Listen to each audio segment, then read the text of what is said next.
Hey, what's good, everybody? I'd like to welcome you guys back to the Boombox Guru channel. I'm your host, LB.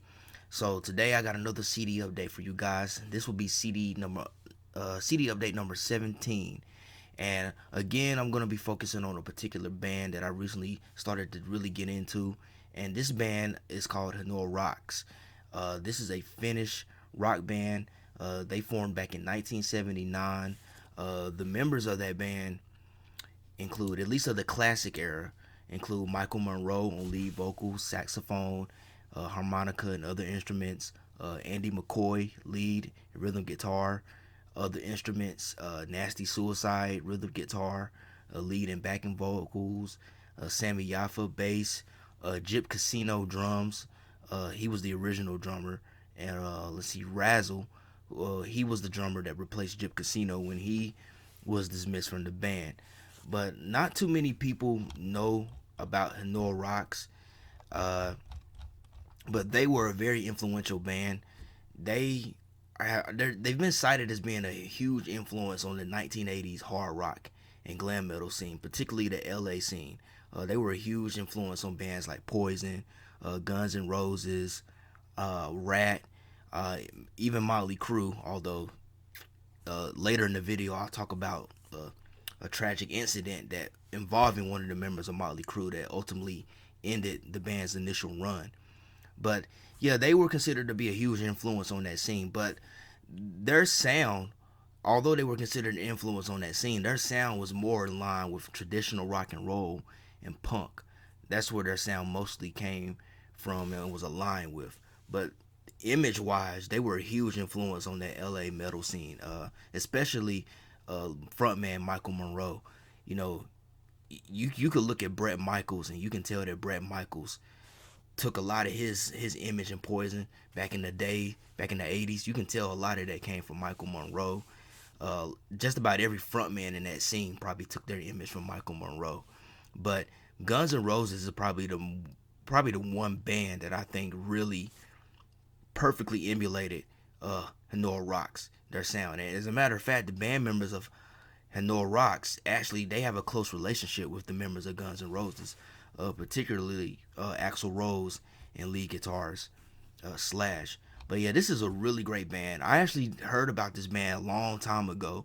Unfortunately, it was due to some tragic events that I'll get into later. But back then, I only heard maybe a song here or there. I didn't really want to get into. I don't know. I just didn't really get into them that much at that time. But recently, I decided to go on Spotify and listen to a playlist of their music, and I was highly impressed with what I heard. I really enjoyed the music, and I understood why so many people like this band. And they never really achieved any commercial success, but they do have a huge cult following amongst rock fans, and I think they're one of those few like non metal bands that appeal to metal fans as well. Because a lot of people that I know personally, you know, I'm a metal fan myself, but a lot of people like kind of like older metal fans know about this band and really enjoy their music as well. And yeah, I made a post on Instagram as well as in a Facebook group that me and some friends run, and I asked if anybody had any recommendations of albums that I should start with, and people gave me some recommendations, and I went and found these physical CD copies, and I purchased them, and they came relatively quickly. And I've actually been on a Hanoi Rocks kick ever since, man, because the music is really good, and the band members are Michael Monroe, lead vocals. He also plays saxophone and other instruments. Let's see, Nasty Suicide, rhythm guitar, lead guitar, backing lead vocals. Andy McCoy, lead and rhythm guitar and other instruments. Sammy Yaffa, bass. Jip Casino, who is the original drummer. And then you have Razzle, who replaced Jip Casino after he was dismissed from the band in '82. So those are the most well-known lineups of the band. And that's the ones that I guess like the definitive lineup includes Razzle on drums as well. But let's just get into this video because I only got 3 CDs that I want to show you guys. So I just want to go ahead and get into it so this won't be an overly long video. So first album or CD that I want to show you guys is Oriental Beat. This was released in 1982. This was the band's second album, and this was actually the album that broke them internationally, because their first album, Bangkok Shocks, Saigon Kicks, but Hanoi Rocks, that album was only released in Finland and Sweden, so it had a limited release in those two countries. But this was their first like international like exposure, especially in the UK and Japan, and they're hugely popular in Japan. I think most of their record sales come from Japan. This particular version right here, this is a 1989 reissue that was remastered and released by Geffen Records through Axl Rose's label, Uzi Suicide. You know, that's the independent label that I believe Guns N' Roses released that first EP, Live Like a Suicide, on. I believe that's what they. I think that's the label they released that album on. But that goes to show you the close relationship that, you know, they had with Guns N' Roses, or that they still have with those. They still have with that band. And it was released in '89, which was probably about 4 years after the band had officially disbanded. You know, in 1985, it was after that. So the band wasn't even together when these particular albums were released. Amongst the three CDs that I purchased, I think this one is probably my favorite. I know that anytime I listen to the band, Hanoi Rocks, I usually go for this one. This is usually the first one I listen to, and I know I've listened to this one a lot more than the other two CDs that I purchased. I just really like the album. I just really enjoy the music. I like the energy. It just has a real fun energy about it, kind of a youthful kind of expression to it as well. And most fans consider Oriental Beat to be one of the band's best albums and to be a classic in the band's discography. But the band members themselves don't really like this album. They were not satisfied with the mixing when it was finally released. Apparently, the producer of the album, he mixed the album while the band was out on tour, and it just wasn't to their satisfactory. But I do know, and probably when this video does premiere, there's going to be, this year in 2023, there's going to be a reissue of this album where they're going to remix the album. The band is going to remix it to their satisfaction. And I think that comes because the master tapes for this album have been lost for like over 30 years, and they were recently found back in 2020. So the band members have decided they're going to remix the album to sound the way that they feel that it should, because most of the members, they think that it's a great record, but it could have been better, and a lot of it was due to production. I know Michael Monroe said that there's some great songs on here, but it's just the mixing is just horrible. Bassist Sammy Yaffa, he just called it a piece of shit, honestly. But I think that it's good. I think that it sounds good. I like a lot of the songs on here. And you know something? Considering that this reissue came out in 1989, I think it's a pretty good reissue, especially for CD, because, you know, a lot of the mastering on CDs weren't very good back then. But I think the remaster on this one, for it being 89, I think it was pretty good. But I enjoy this album, you know, and I'm also looking forward to that reissue that the band will be putting out this year. I'll probably be on the lookout for that, maybe put in a pre-order for that, man. But I really enjoy this album. I think it has a good collection of songs.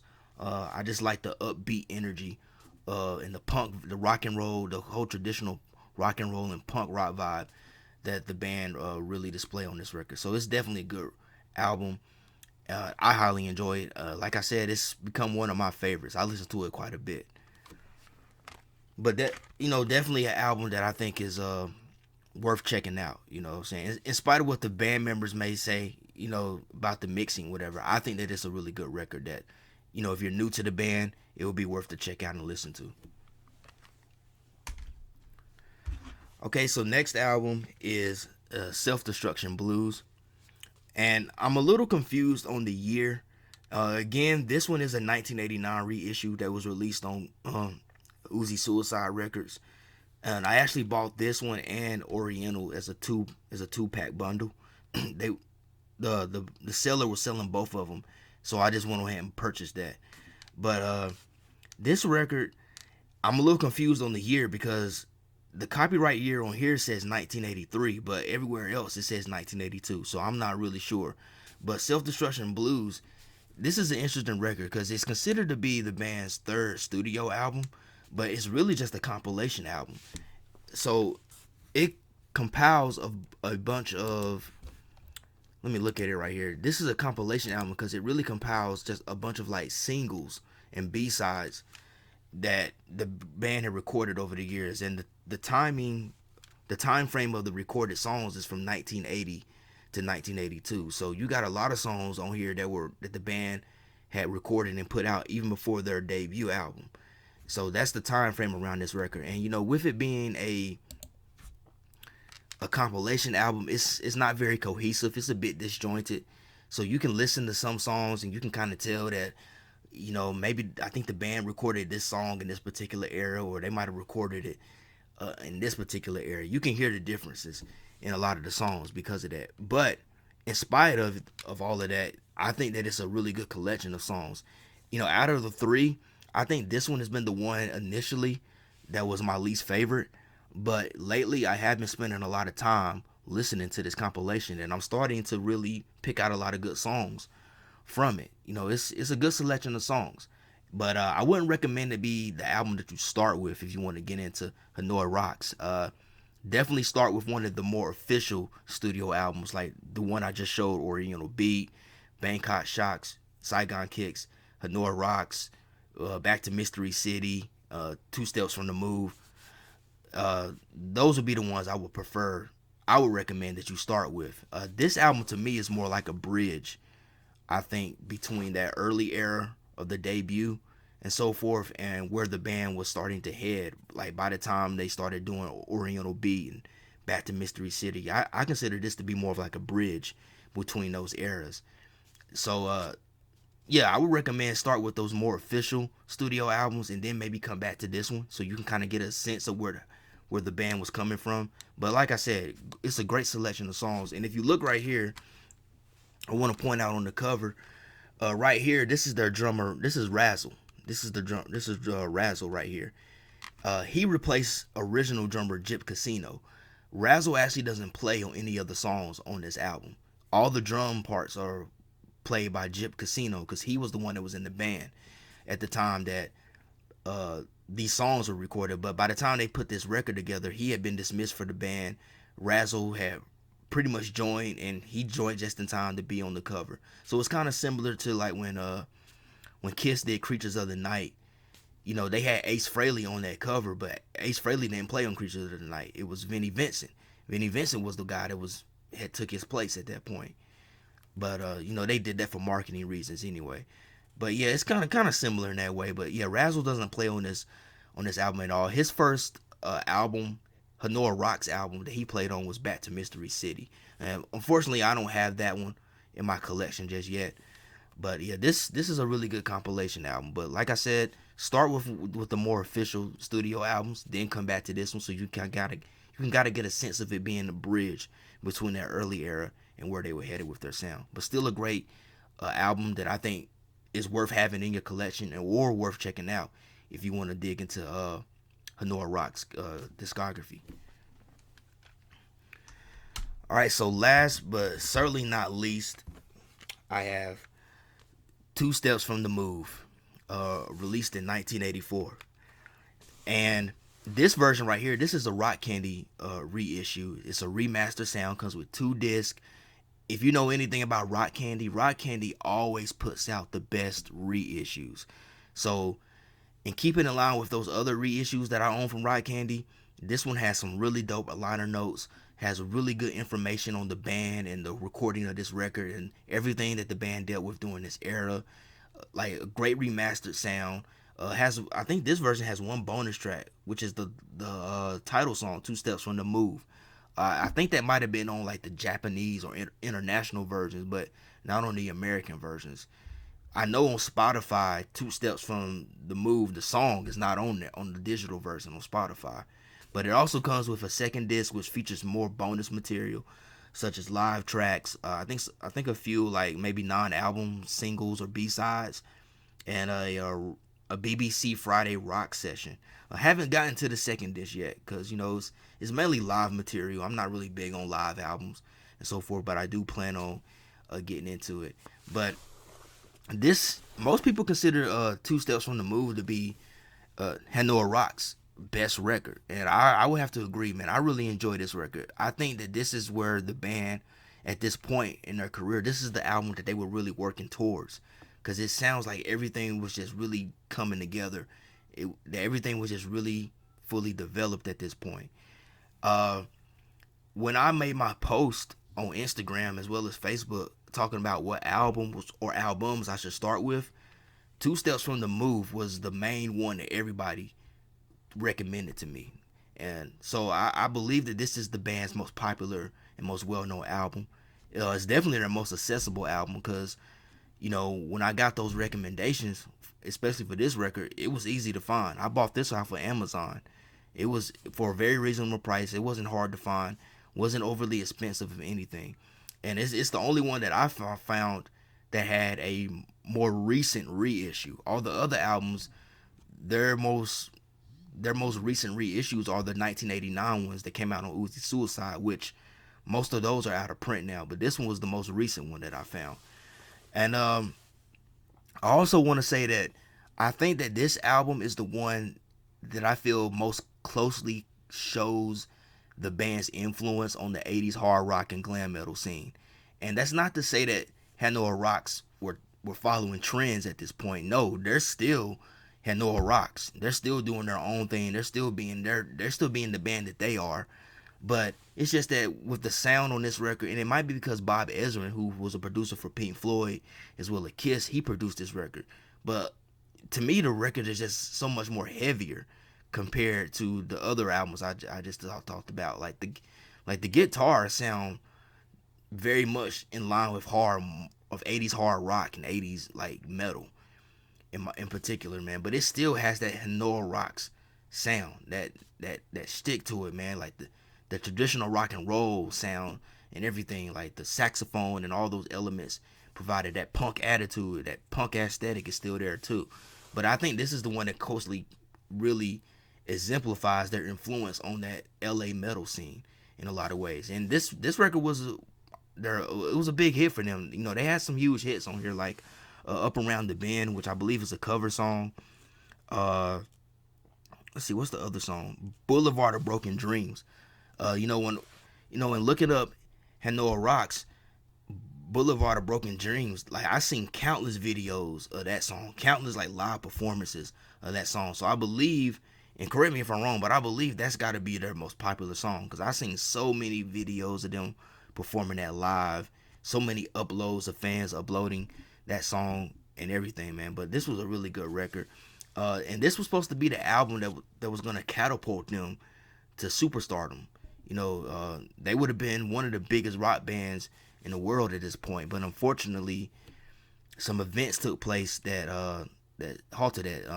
The main one is that their drummer, picture right here, Razzle, he actually died in a drunk driving accident that involved Vince Neil of Motley Crue behind the wheel.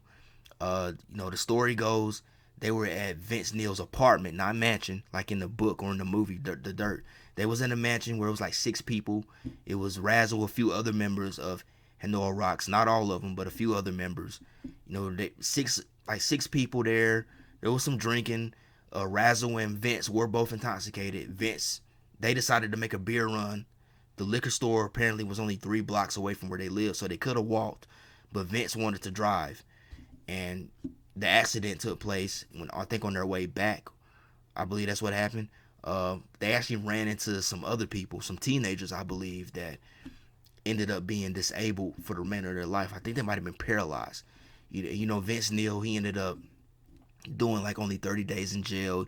I think he paid a bunch of money, like $2 million or more, to the victims, and so forth. And he had to do a whole bunch of community service, and that was about it. I think he was facing like some years. I think he was facing like 20 years or more in prison for that. But there's a point of contention amongst a lot of people, like Motley Crue fans, Hanoi Rocks fans. Some people say it was all Vince's fault. Some people say, well, Razzle shouldn't have got in the car. And then other people, which I think is the more logical thing, is that it was just an irresponsible decision on both parties, because everybody involved was drinking, except for the people, the innocent people they got ran into, they ended up being disabled, except for them. But as far as like, Razzle getting in the vehicle and so forth, and Vince, they were both intoxicated, but Vince was the one who chose to drive. You know what I'm saying? He was the one that got behind the wheel, and unfortunately, it claimed the life of a Razzle, and it permanently altered the lives of some other people.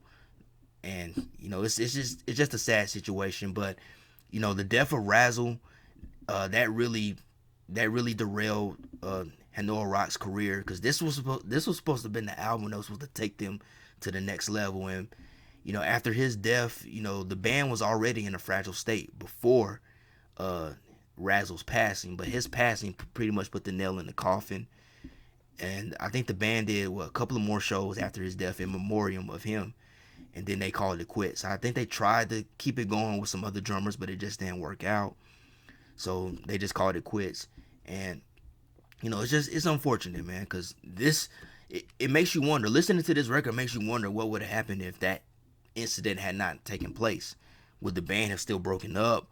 Would they have gotten things together? Would the superstardom be responsible for the band's implosion? Who knows? But there was a lot of things going on before Razzle's death, like a lot of internal problems that was going on with the band too. But his passing just really just cemented it. And it's unfortunate, man. But this is a really great record. It's a classic record. I'll say this is my second favorite out of the three. Behind Oriental Beat. I really enjoy this one. And this might move up as far as like my favoritism, because it's a really good record.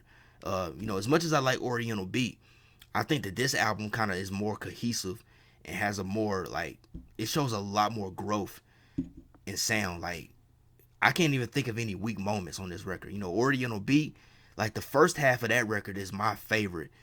Like towards the middle and towards the end, it kind of loses me a little bit, but it's still some great songs. But this one, it kind of just holds my attention like all the way through it, like just straight up banger after banger after banger. So that may change. This may take the top spot as my favorite Hanoi Rocks album within the three. But like I said, man, it's unfortunate that this was supposed to have been the album to take them to that next level, and it didn't happen because of those events. And the band broke up for a number of years, although Michael Monroe and Andy McCoy, they would start playing again in the early 2000s, and they would actually reform the band, and they would put out 3 more albums. Now, the reformation of the band, it was only Michael Monroe and Andy McCoy as the original members. None of the other members were in that version, to my knowledge. It was new members plus them. And they put out 3 records. I haven't listened to those albums. I've heard a few songs, and then those songs do sound pretty good. But that version of the band lasted up until 2009, and then they disbanded. So there's been like on and off reunion shows. There's been one-off reunion shows throughout the years. I believe the most recent one was last year in 2022, when I think they celebrated. I think it was 2022. They celebrated Michael Monroe's 60th birthday. He had a 60th birthday party show in Finland, and the members all showed up and played with him. And I think sporadically throughout the years, the members have showed up at each one's like solo shows and stuff, because all the members of the classic lineup, the surviving members, they've all had pretty successful solo careers, and I think each one of the members have contributed to those solo albums and efforts in some form or fashion. But that's pretty much where it is now, I believe. And also, most of the members, except for Nasty Suicide, most of them have written books. I know Michael Monroe, Sammy Yaffa, and Andy McCoy have written books, like autobiographies and memoirs that's available. And I've been considering maybe purchasing one of those books myself. I don't know which one to start with, actually. I'm thinking about starting with Andy McCoy. Because I don't know, Andy McCoy, in the interviews that I've watched with him and stuff, he's an interesting guy. I do know that he's not the most easiest guy to work with, and he's partly the reason why the band hasn't really fully came back together and really done anything new. He seems to be the common denominator in it in most cases, but he just seems like a very interesting guy. And reading like a bit of information about him, he's like the Keith Richards of the band, because he's been through so much and done so much, and he's still kicking. You know what I mean? He's still out there doing his thing. So I think I might start with him and check out the other members. Excuse me. But yeah, that's that's pretty much where it stands with Hanoi Rocks at this moment. Let me get a drink of water right quick. Excuse me. But yeah, that's pretty much where it stands with them at this moment. But they're kind of just doing like one-off reunion shows here and there and contributing to each other's solo efforts. And yeah, that's pretty much where it's at. But yeah, that's it for this CD update. I just wanted to show you the 3 CDs that I have at this moment. I do plan on seeking out the other albums, at least in the classic era. There's only 2 albums I need to get, and that's the debut Bangkok Shocks, Saigon Kids, Hanoi Rocks, and Back to Mystery City. Those are the two that I think is left in that classic era. And maybe sometime down the road I'll check out the other albums, the other version of Hanoi Rocks that Michael Monroe and Andy McCoy started, in the early 2000s and so forth. I might check those out. But I've heard that those albums were pretty good too. I heard that like they exceeded beyond expectations for when they were released. So they got really good reviews and sold a lot of copies. So I might check those albums out as well. But yes, that's it for this CD update. Hope you guys enjoyed this video. Hope you guys will go out there and check out more Hanoi Rocks, because honestly, I think more and more people need to know about this band, because they make some great rock music. I enjoyed it. So definitely go and check them out. On YouTube, wherever you stream your music, check them out. If you enjoyed this video, please be sure to hit that like button, because it does help with the channel. Also, be sure to hit the subscribe button and tap that bell. That way you'll be notified whenever I drop new content.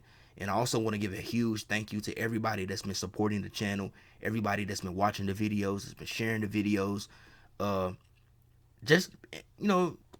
Everybody that's been simply watching the videos. I truly appreciate it, because I never expect anybody to watch these videos. And I don't care if I only get like 6 or 7 views, man. The fact that those 6 and 7 views count, because somebody out there is watching. So I appreciate it. And as always, hope everybody has a blessed day, a blessed week, and love, peace, and music. Peace out, y'all.